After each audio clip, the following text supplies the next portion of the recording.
We're about to demonstrate Ideal Web Reader, which is a very advanced gesture-based browser that is designed for individuals who are blind, individuals with low vision, and people who have other types of print disabilities.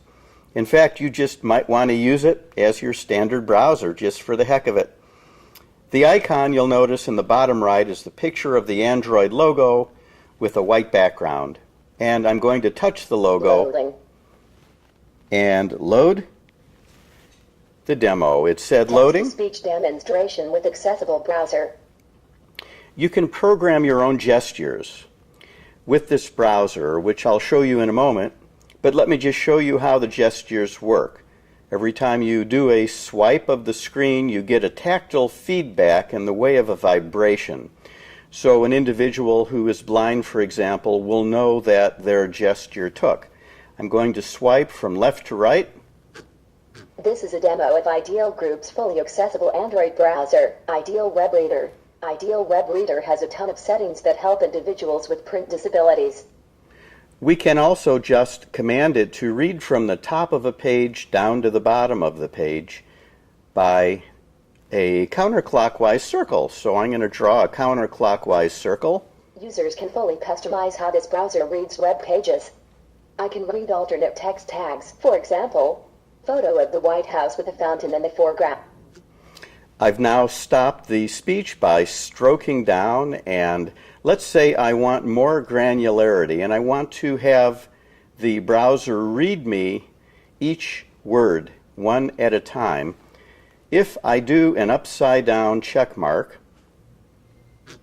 sentence, it's going to read by sentence. If I do it again, word, it's going to read by word. So let's try reading again. Photo.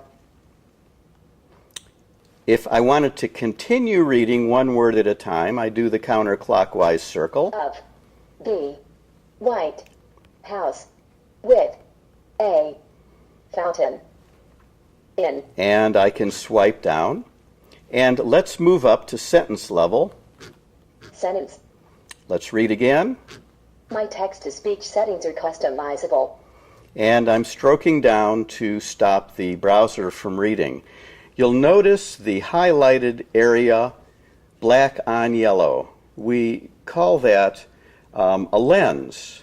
So when we go into settings and you see the word lens, you will know what we're talking about as compared to the actual text and background color of the web page that we are viewing. I'm going to press Menu, which will take us to Settings, and we can look at some of the settings for this application. Remember I mentioned the black on yellow area is called the lens. You can either opt to use the lens or not. It will highlight the text of the web page without the lens, but the lens can be used to increase the size of the text, to alter the foreground and background colors. The font size also has a lot of selections from tiny to huge. We will click Cancel and we'll continue scrolling up. You can change the line spacing and the word spacing and the letter spacing in this browser. Doing so can accommodate the needs of some individuals with certain types of print disabilities.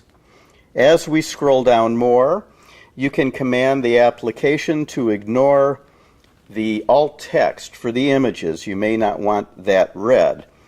You can actually load images, which will give you the opportunity to view an image in a magnified way using one of our other free applications. Define My Gestures is designed to prompt the user with a function, and then that user enters a gesture. Draw the gesture for next. The gesture for next. Normally I would swipe straight across from left to right. It would ask me to do it again. I'd swipe it, and we would then have programmed the gesture for next. We have TTS settings also.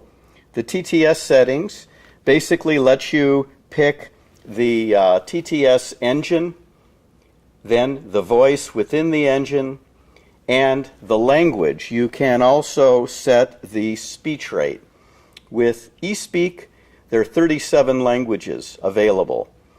You can also use the free Google SVox Pico voices, of which there are 6 available, in American English, British English, French, German, Italian, and Spanish. For more information, please visit mywirelessreview.com.